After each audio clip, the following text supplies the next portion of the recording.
Hey guys, Six String here. This is something I've been putting off a while. Not putting it off because I don't want to do it. It's just it's something that I kind of wanted to put a little thought into, and basically wanted to just talk a little bit about a couple of units in value red dot options. Certainly in the last couple of years, we're finally seeing that the budget red dot can be a legitimate addition to your setup. Okay, but I'm going to also put a little caveat in there. I mean, this is the deal. Many of us, a lot of guys out there, a lot of dudes. Let's just honestly, you are going to have and do have multiple rifles and what have you, shotguns, AKs, ARs, what have you. So you're gonna have a lot of platforms, and I wish the world was great and you could just grab yourself an aim point and boy, you just put it on everything. In some cases that works. I've certainly found that you can just pop this on, one AR to another, and it'll be zeroed or within a couple inches, and that can work. Okay, but it's not ideal. And I'm going to say first and foremost, before anything, other than a flashlight, your optic becomes a huge, what they call, force multiplier. It is going to give you an advantage if you're ever in a situation that you're just not going to have with irons, and it's going to make you a more accurate and reliable shooter. We'll call it what you want. And if whether you have multiple setups or you just have one AR, I say spend the money, get yourself an aim point or an EOTech. Okay, at this point, aim point pros can be had for, you can get them under $400, brand new, and you can get a really nice used an ML3, which is what the Pro is, a value version basically of the ML3. The ML3 just doesn't have night vision settings, but however, that gives you more settings and for your daylight. And it's definitely more versatile than the Pro, and it was their military grade one. And same, you can get them used all day long on eBay for probably around $350 or whatever. Okay, we're going to get into mounts and things like that. However, this isn't about that. The reason that the aim point's there is, okay, that kind of, it sets the bar because that's got the 2 MOA, and that's what I love, and there you go. So what we got here is we've got a Lucid M7. We've got a Holosun. This is the new micro killer. The trusty TRS-25. And yeah, there's 2 of them. So obviously you can tell that I do like it, or I wouldn't have 2. Okay, so let's just kind of go through this. These are the middle of the road from low end to you're only, you might consider, options for middle of the road. What's not here is the Vortex Spark. Especially the 2. I have not owned either one, but I have spent many hours discussing it with people that have, looking at them, reviews, and if you're going to go that way, do not get the Spark 1, get the Spark 2. It had fixed the issue, the side activation. I mean, that thing looks like a goddamn octopus on top of itself. I think there's too much obstruction on that particular dot, and it's, well, let's be honest, I think it's fucking ugly. But the side buttons had a problem. It came on, this, that, and the other, so I don't have it there. What we have here is the Lucid M7, that Holosun, and of course the TRS-25. I started doing some research. Let's talk about the Holosun for a minute. And obviously this thing looks just like a T1 or an H1, doesn't it? Or even this is made in China, but it's a 2 MOA. And one of the claim to fames, and what this has that nothing else on this table other than the aim point has, this has a super long battery life. They're saying 50,000 hours. That's longer than the aim point even, okay? This has an auto off. So basically it has a motion, it doesn't have an auto off. It has a motion detector to turn it on. If you're moving it around, doing all, it's not going to turn itself off until 8 hours. To activate it, literally this would turn it on. So it's, in my opinion, that passes the test, and I test it every day. If I'd been to sleep, it's been more than 8 hours, it's off. I pick it up, I just tap the gun, anywhere on the gun, it's on. And it's a nice 2 MOA. They make 3 versions of this. This is the the HS43A. Okay, now this is the one you're kind of noticing something like pretty damn clean looking, huh? Well, that's because the battery's mounted under here, and it would have to be removed from the mount. The mount would have to be removed, then the optic to get to the battery. Well, one, if it truly has the battery life it does, I'm okay with that. I wouldn't have got it if I didn't think I was going to be alright with it. There is videos out there of people removing it, replacing the battery, remounting it, and it stayed with 0. Okay? If I have to adjust, you have to.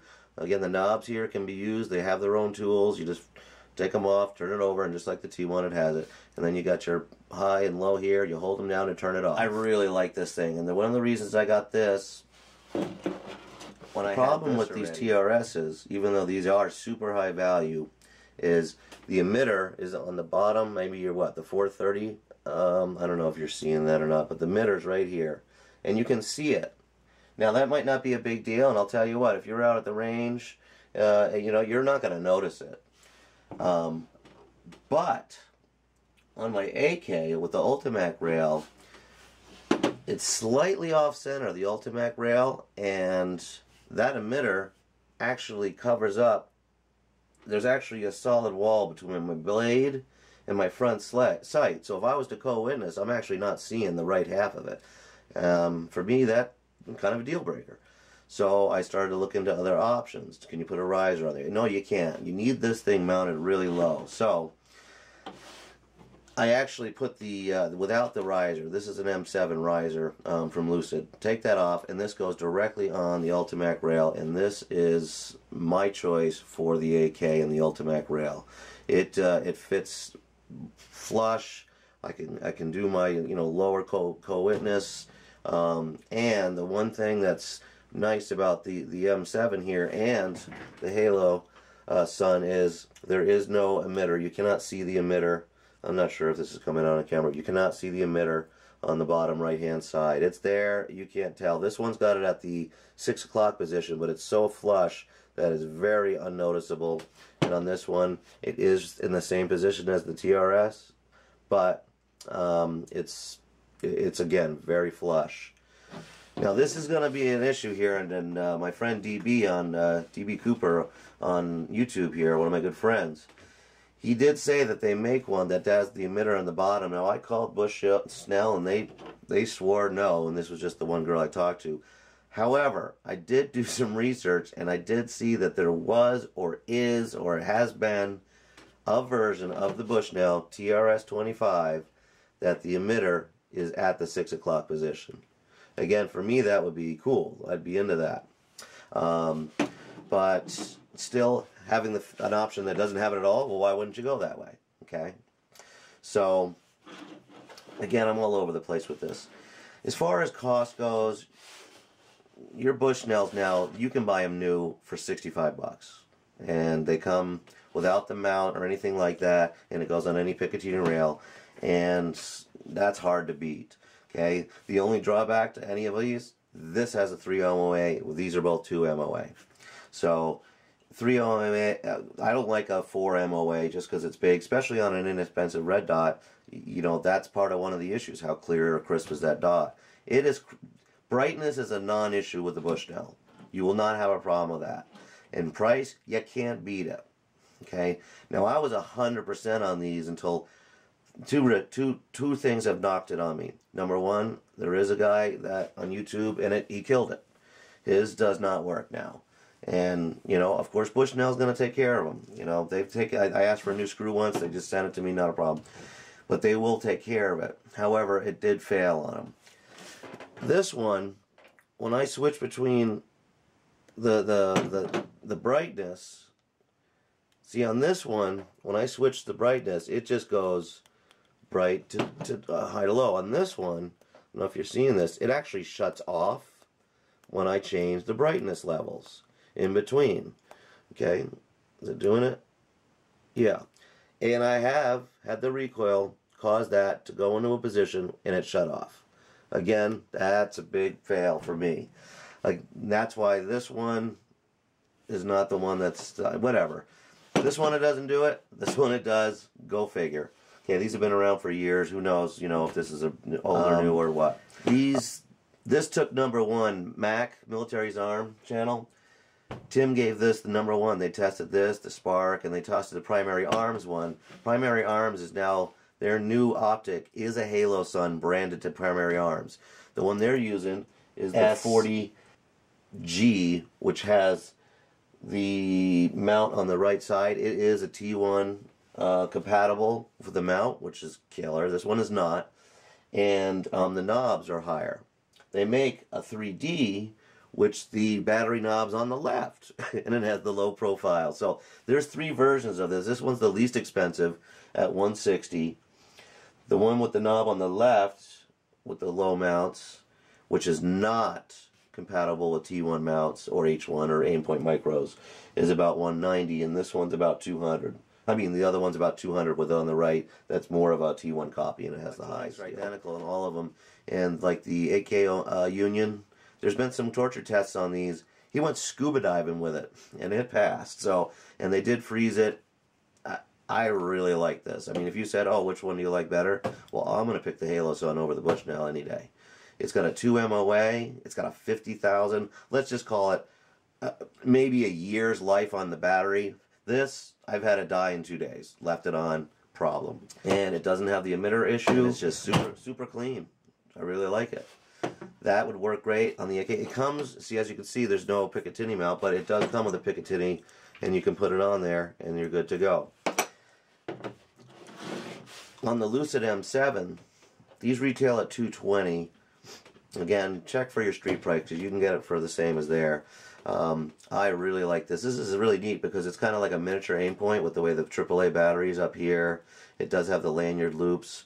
I mean the knob, you know, loops. These do and can come off if you just pinch them the right way. I mean, they're not going to come off for everyday use, but just be advised that these the lanyards for the knobs can come off. This one has an auto shut off. This also has a dim up top here, and I don't think you can turn it off in here. I don't know if you're going to be able to see this work or not, but it's instant. And let's see if it's doing anything.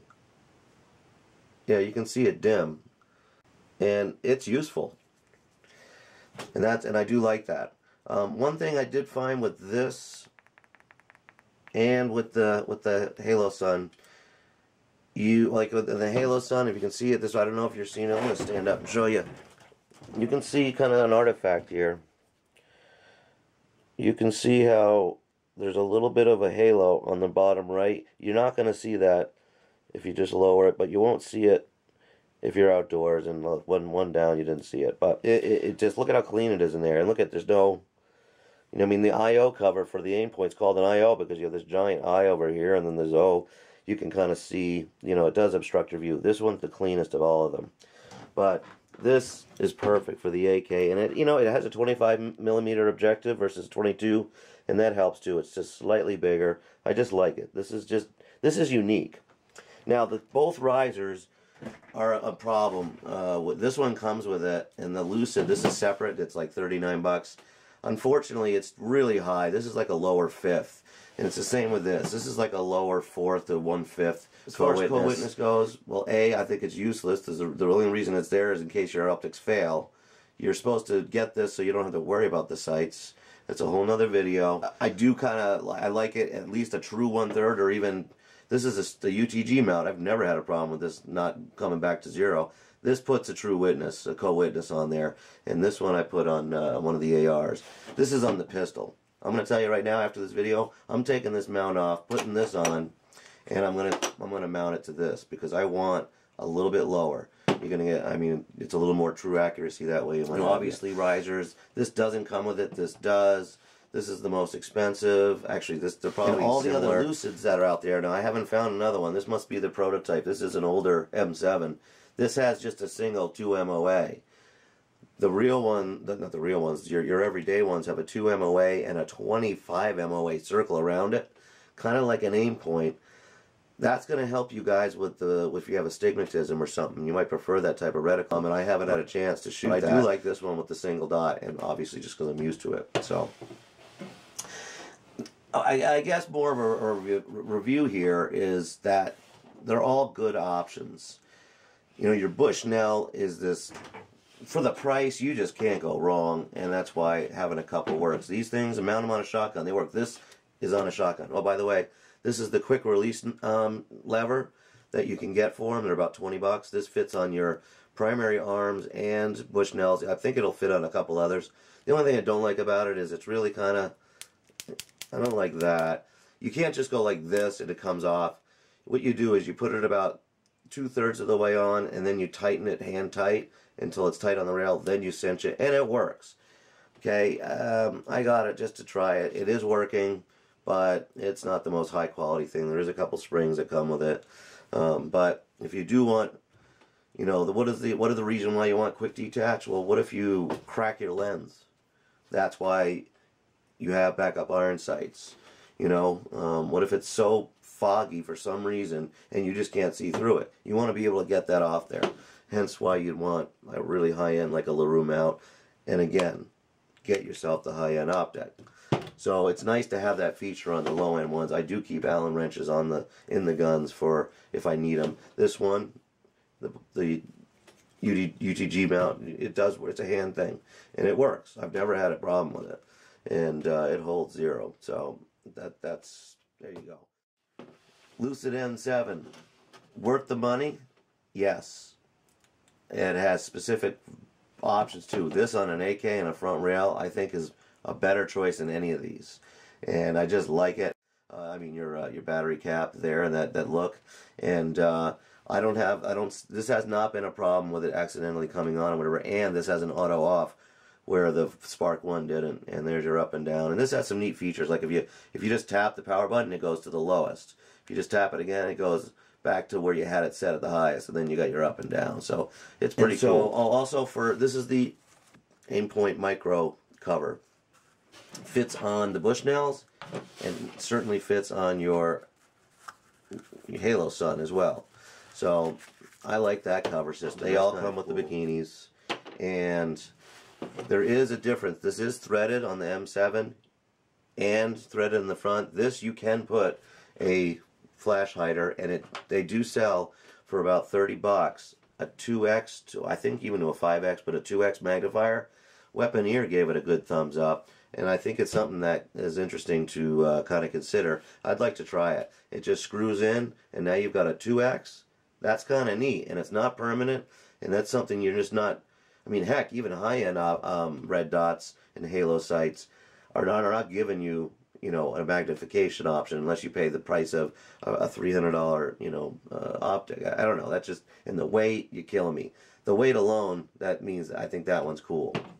Again, on my primary, it's going to be the Aimpoint every time. But I like the idea of having the other guns ready to go. Because what if that goes down? Which everything can go down. I had an EOTech, moisture got in it. It failed, and I wasn't rough on it at all. I blame it on the previous owner. Of course, they sent me back a completely revamped, new glass, everything. Scope was brand new, but it did fail. And you know, I don't know what caused it, but it did. I was living in a high humidity apartment there, and it got in the sight, and it screwed it up. So again, I like the idea of having things that will work on existing rifles and not just the primary. And I'm not going to want to keep switching them around. And that's why there is other value optics that I enjoy. And this also lets you figure out, do I really want to spend the money on an Aimpoint Micro? Well, I don't know. I'd like to check one out, because I don't know how much better it's going to be than one of these. The advantage of this or an EOTech is you've got a bigger field of view in there, and this thing you can throw it across the room and it's going to work for sure. Would I throw these? Yeah, I'd throw them all, and I'd expect them to work. But I know the Aimpoint's gonna. These, who knows what's gonna happen. I guess the bottom line is, you can't go wrong with your TRS-25. It's especially for the money. It's not touchable. So this is like ultra value. This is mid, and I think these are appropriate. You're still looking at the same quality though internally. I think of these as these. Hands down, battery life. You're not going to go. Now this is making this a forerunner, but you don't see a lot on these red dots, or definitely the Lucid. You know, and it's an option, and it's out there, and I like it, and I think you might like it too.